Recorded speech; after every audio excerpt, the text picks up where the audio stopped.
আরও একটা নতুন ভিডিওতে তোমাদের সবাইকে স্বাগত। তোমরা আগের দিনের কোশ্চেন যেগুলো আলোচনা করেছিলাম সেগুলো নিশ্চয়ই নিজেদের মতো করে তৈরি করে নিয়েছো। আজকে আমি যে প্রশ্নগুলো বলবো সেগুলোও তোমরা কিন্তু নোট করবে। প্রথম প্রশ্নটা হচ্ছে, পিছিয়ে পড়া শিশুদের কিভাবে সম অবস্থায় আনবে? পিছিয়ে পড়া শিশু যারা রয়েছে ক্লাসে তাদের যদি সমান অবস্থায় আনতে হয়, সমস্ত শিক্ষার্থীদের সাথে একই সাথে এগিয়ে নিয়ে চলতে হয়, তার জন্য প্রয়োজন হচ্ছে রিমিডিয়াল ক্লাস তাদেরকে দিতে হবে।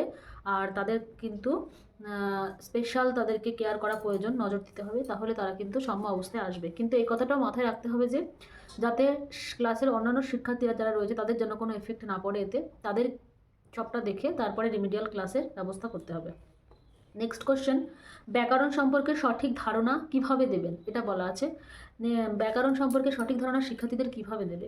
এটা কিন্তু তোমাদের সবসময় বলতে হবে পরিচিত যে শব্দগুলো যে পরিচিত শব্দ রয়েছে সেগুলো উদাহরণের মাধ্যমে এবং গল্পের ছলে তাদেরকে কিন্তু ব্যাকরণের পাঠ দিতে হবে।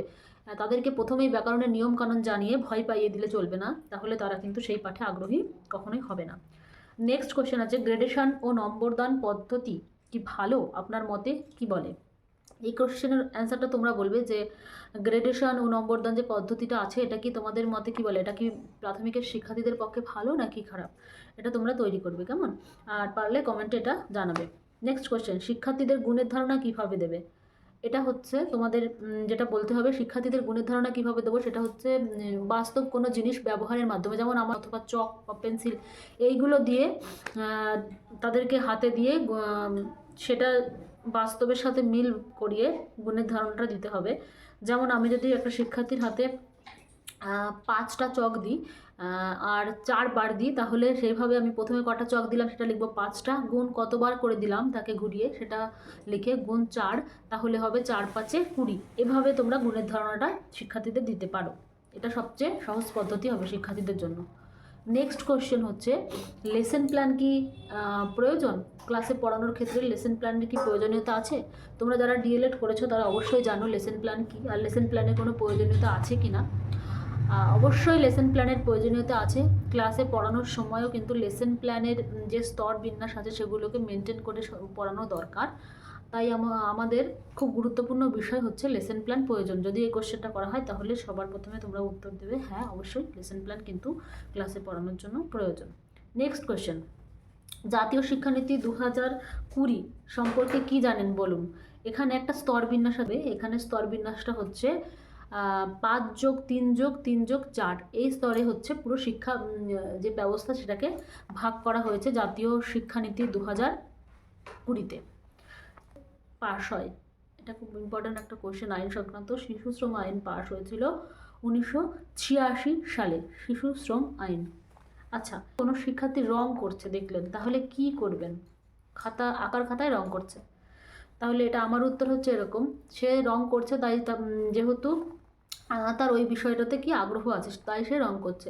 আমি তাকে রং করো, ভালো রং করছো, তবে এখন আমার সাথে একটু মজার ছলে পড়ে নাও, তারপরে তুমি আমাকে এই রংটা করে দেখাবে, কেমন? তাহলে কি সে কিন্তু তার যে ভালো লাগা বা পছন্দের জিনিস সেটাতেও গুরুত্ব পেলো, আর কি এই যেটা আমি পড়াচ্ছি সেটাতেও কিন্তু তার মন বসে গেল। নেক্সট কোয়েশ্চেন, শ্রেণীকক্ষের মান ভালো না হলে কি করবেন? শ্রেণীকক্ষের যদি মান ভালো না হয় তাহলে কি করতে হবে? মান ভালো না অর্থাৎ শ্রেণীতে শিক্ষার্থীর সংখ্যা কম আছে এবং তারা স্কুল ছুটের সংখ্যা বাড়ছে, এই সমস্ত যদি হয়, এগুলি হচ্ছে শ্রেণীকক্ষের মান খারাপের কারণ হতে পারে। তার জন্য আমরা কি করব, অভিভাবকদের সচেতন করব। প্রয়োজনে আমরা মিটিংয়ের ব্যবস্থা করতে পারি অভিভাবকদের। এছাড়া অনুপস্থিত শিশুগুলো কেন অনুপস্থিত তার কারণ খুঁজে কিন্তু আমরা শ্রেণীকক্ষটাকে ভালোভাবে মান দিতে পারি। নেক্সট কোশ্চেন আমরা বলবো, আমি বলছি তোমাদের, সেটা হচ্ছে খুব বেসিক কোশ্চেন। এটা কিন্তু করা হয়েছে ইন্টারভিউতে, শিক্ষণ আর শিখনের পার্থক্য। ডিএলএডে ভর্তি হওয়ার প্রথম দিন থেকেই কিন্তু এটাই পড়ানো হয়, প্রথম দিনে এটা জানানো হয় যে শিখন কি আর শিক্ষণ কি। এটা একটা বেসিক কোশ্চেন, তোমাদের এটা কিন্তু জেনে যেতে হবে, শিক্ষণ কি আর শিখন। নেক্সট কোশ্চেন, এনসিইআরটির ফুল ফর্ম কি? এনসিইআরটির ফুল ফর্ম কি আর এর হেডকোয়ার্টার কোথায়? এনসিইআরটি হচ্ছে national council of educational research and training, এর হেডকোয়ার্টার হচ্ছে নিউ দিল্লি। এটা স্থাপিত হয়েছিল হচ্ছে 1961 সালে, কেমন? পরবর্তী কোশ্চেন, এনসিটি এর কাজ কি? এনসিটি এর কাজ কি? তোমরা এটা নেট সার্চ করে দেখে নেবে ভালো করে এনসিটি এর কাজ কি, এবং তোমাদের যেটা নোট খাতা সেখানে কিন্তু ভালো করে লিখে নেবে। এই কোয়েশ্চেনগুলো কিন্তু খুব ইম্পর্টেন্ট, এনসিটি এটা বিশেষ করে। নেক্সট কোয়েশ্চেন, এনসিএফ 2005 এর মূল কথা কি? এর মূল কথা বা মূল কোন দিকে নজর দিতে বলা হয়েছে? এনসিএফ 2005 এর মূল কথা হচ্ছে শিক্ষার্থীর সর্বাঙ্গীন বিকাশ সাধন করা, অর্থাৎ শিক্ষার্থীর সামগ্রিক বিকাশের ওপর কিন্তু গুরুত্ব দেওয়ার কথা এখানে বলা হয়েছে।